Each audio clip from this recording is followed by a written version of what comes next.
Metel Henry, Comentário Bíblico, Antigo Testamento, Livro de Gênesis.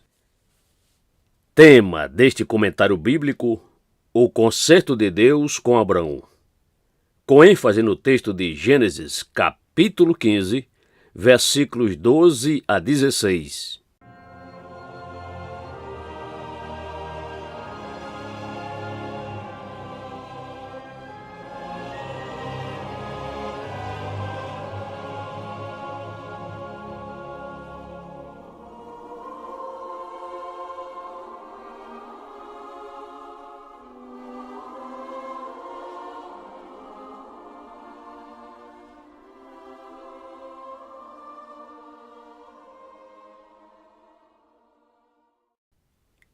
E, pondo-se o sol, um profundo sono caiu sobre Abrão. E eis que grande espanto e grande escuridão caíram sobre ele. Então disse a Abrão: saibas, de certo, que peregrina será a tua semente em terra que não é sua, e servi-los-á, e afligi-la-ão 400 anos. Mas também eu julgarei a gente a qual servirão, e depois sairão com grande fazenda. E tu irás a teus pais em paz, em boa velhice serás sepultado. E a quarta geração tornará para cá, porque a medida da injustiça dos amorreus não está ainda cheia. Gênesis capítulo 15, versos 12 a 16.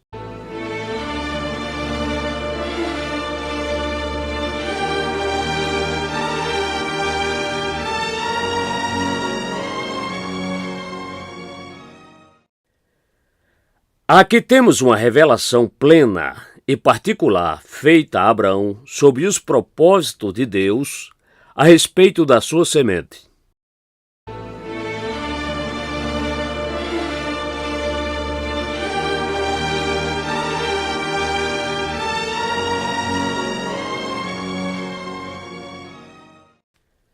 Observe, ponto número 1.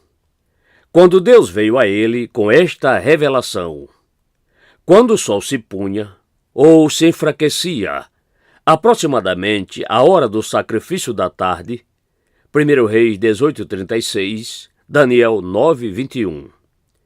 Pela manhã bem cedo, antes do raiar do dia, quando ainda podiam ser vistas as estrelas, Deus tinha lhe dado instruções a respeito dos sacrifícios. Verso 5. E podemos supor que tivesse sido seu trabalho da manhã, pelo menos, prepará-los e deixá-los em ordem. Depois de fazer isto, permaneceu junto a eles, orando e esperando quase até a noite. Observe que o precioso Deus frequentemente mantém o seu povo muito tempo em expectativa dos consolos que lhes destina para a confirmação da sua fé. Mas, embora a resposta às orações e o cumprimento das promessas venham lentamente, elas certamente chegarão. No tempo da tarde, haverá luz.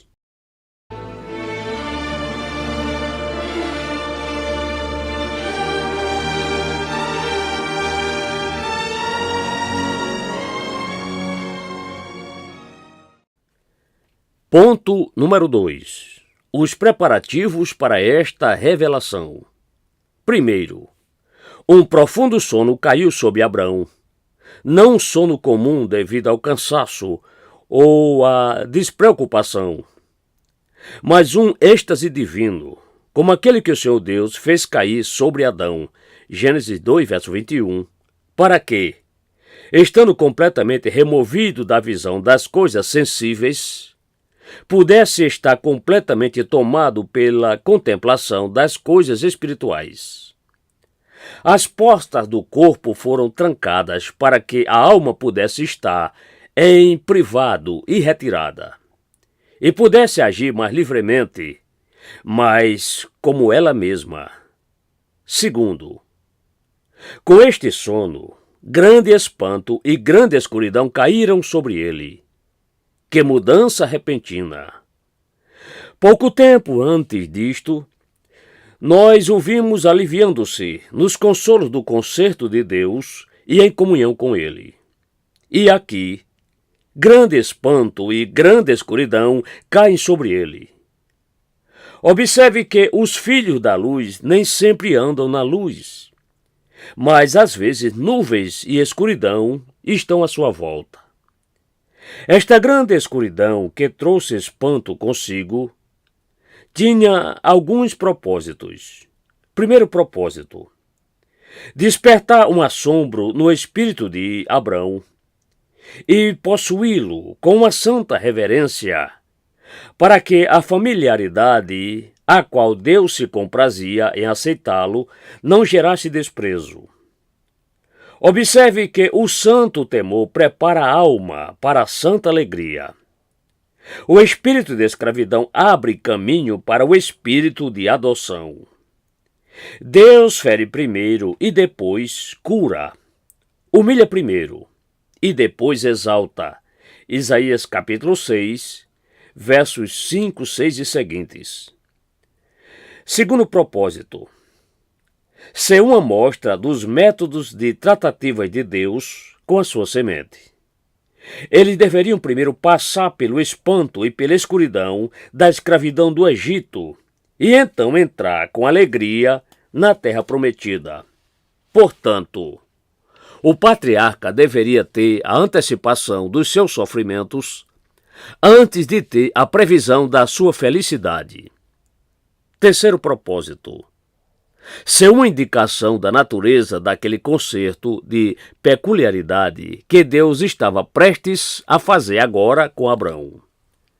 A dispensação do Antigo Testamento, que se baseou neste concerto, foi uma dispensação de escuridão e obscuridade, segundo aos Coríntios capítulo 3, versos 13 e 14, de medo e horror, Hebreus capítulo 12, versos 18 e seguintes.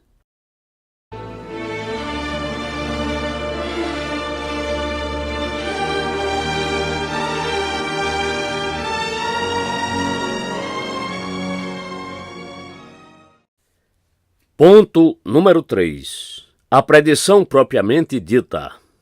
Diversas coisas são preditas aqui. Primeira coisa: a condição de sofrimento para a semente de Abraão durante muito tempo.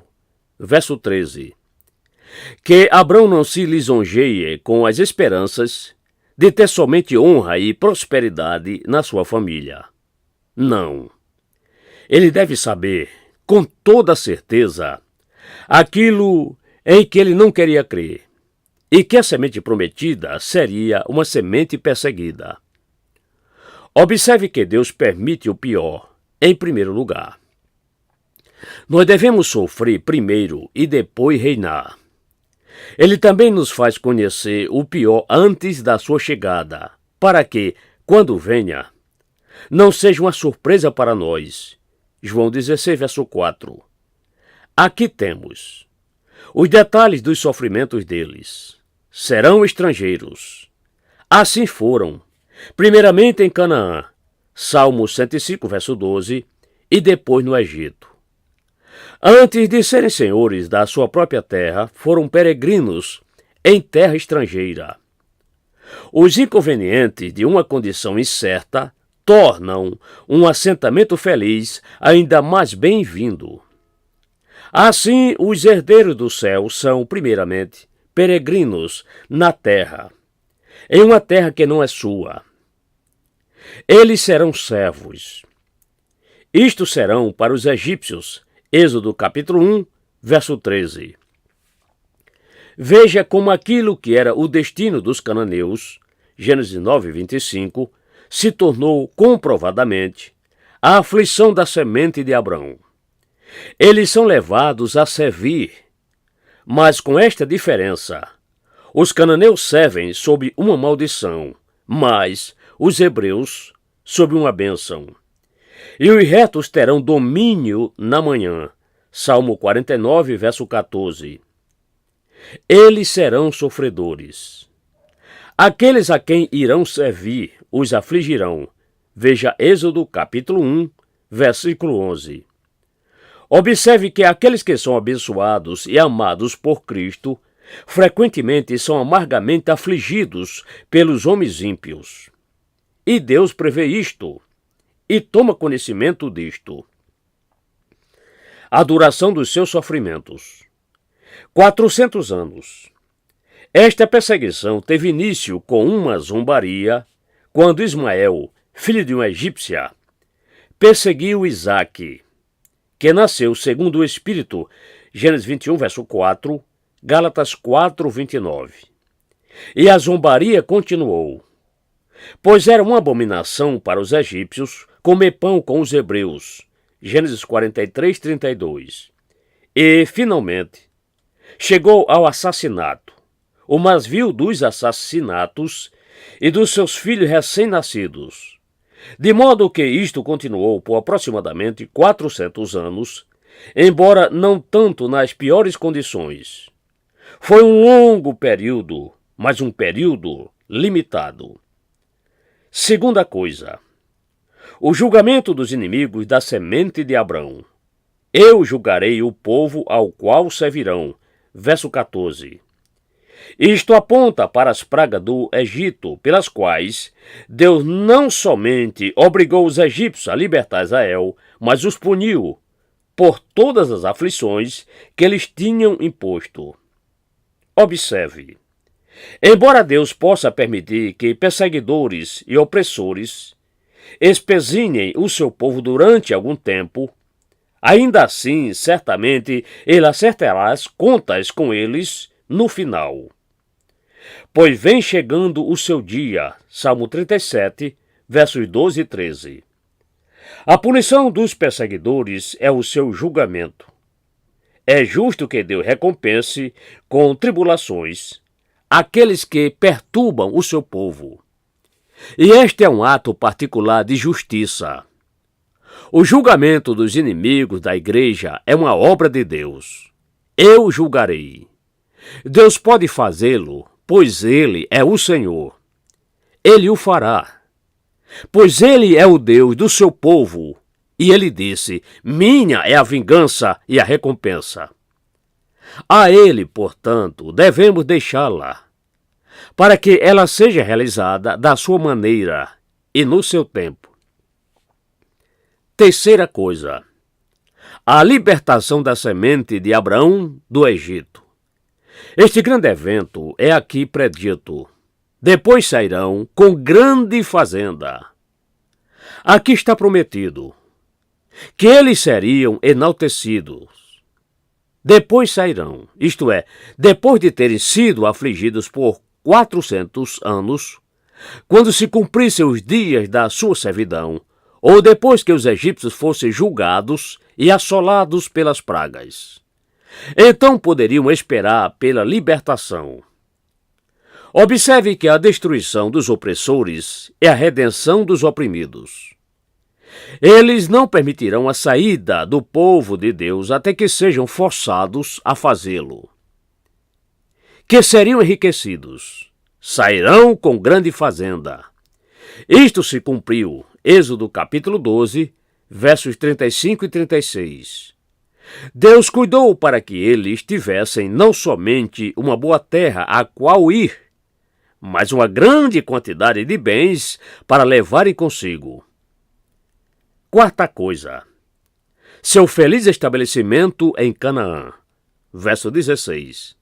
Não somente sairão do Egito, mas virão novamente para cá, a terra de Canaã, onde você está agora. A descontinuidade da sua posse não cancelaria o seu direito.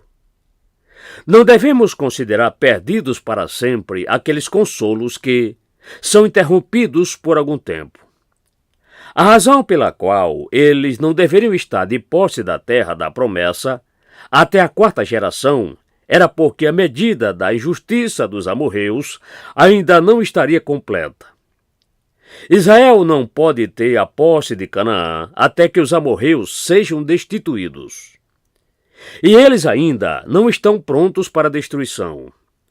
O Deus justo determinou que eles não fossem cortados até que tivessem persistido durante tanto tempo no pecado e chegado a tal profundidade e iniquidade até que pudesse haver uma proporção justa entre o seu pecado e a sua ruína. Portanto, até que chegasse este momento, a semente de Abrão não teria posse. Observe, a medida do pecado se enche gradativamente. Aqueles que continuam impenitentes em caminhos pecaminosos estão acumulando ira contra si mesmos. A medida do pecado de alguns povos se enche lentamente. Os sodomitas, que eram excessivamente pecadores contra o Senhor, logo encheram a sua medida. A mesma coisa aconteceu com os judeus que estavam, em sua profissão de fé, próximos a Deus. Mas a medida da iniquidade dos amorreus tardou para se encher. Esta é a razão da prosperidade dos povos ímpios. A medida da sua justiça ainda não está cheia.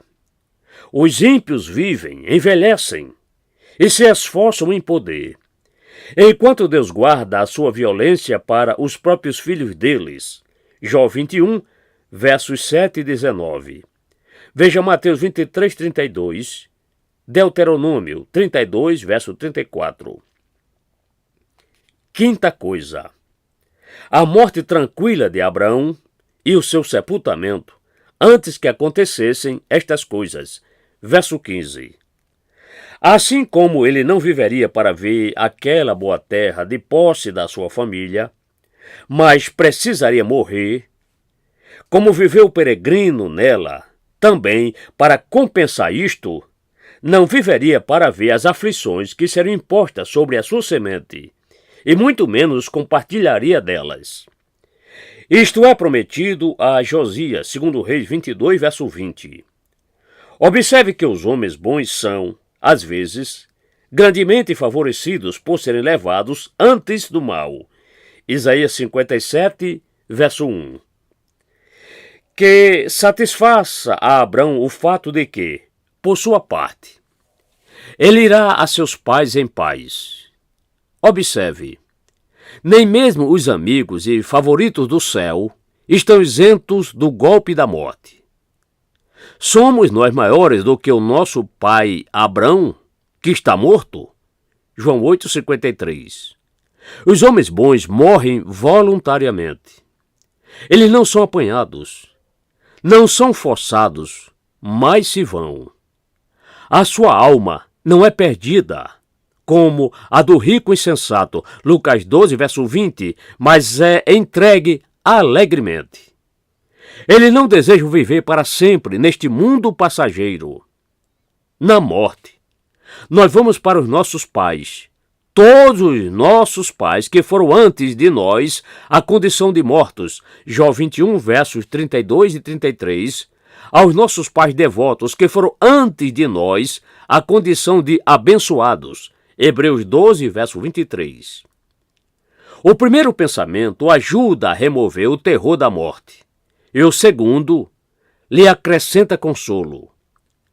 Quando um homem bom morre, morre em paz. Se o seu caminho for a piedade, ou seja, o temor e a obediência ao Senhor, o seu futuro será paz. Salmo 37, verso 37. A paz exterior, até o final, é prometida a Abraão. Paz e verdade nos seus dias, não importando o que virá depois. 2 Reis 20, 19. A paz com Deus e a paz eterna são garantidas a toda a sua semente. Ele será sepultado em boa velhice. Talvez se faça menção ao seu sepultamento aqui, onde a terra de Canaã lhe é prometida, porque o sepulcro foi a primeira posse que ele teve nela. Não somente morreu em paz, mas morreu com honra. Morreu e foi sepultado decentemente. Não somente morrer em paz, mas morrer a seu tempo. Jó capítulo 5, verso 26.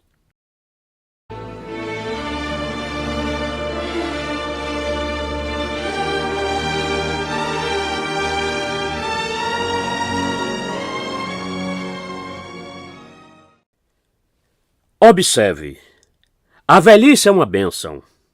Ela está prometida no 5º mandamento. Agrada a natureza e permite uma grande oportunidade para ser útil, especialmente se for uma boa velhice. Pode ser considerada uma boa velhice, em primeiro lugar, a dos que são velhos e saudáveis, não sobrecarregados com as doenças que fazem com que se cansem da vida. Em segundo lugar, a velhice daqueles que são velhos e santos, antigos discípulos, Atos 21:16, cujas cães se acham no caminho da justiça, Provérbios 16:31. Uma vida velha e útil, velha e exemplar em termos de santidade. Esta é, verdadeiramente, uma boa velhice.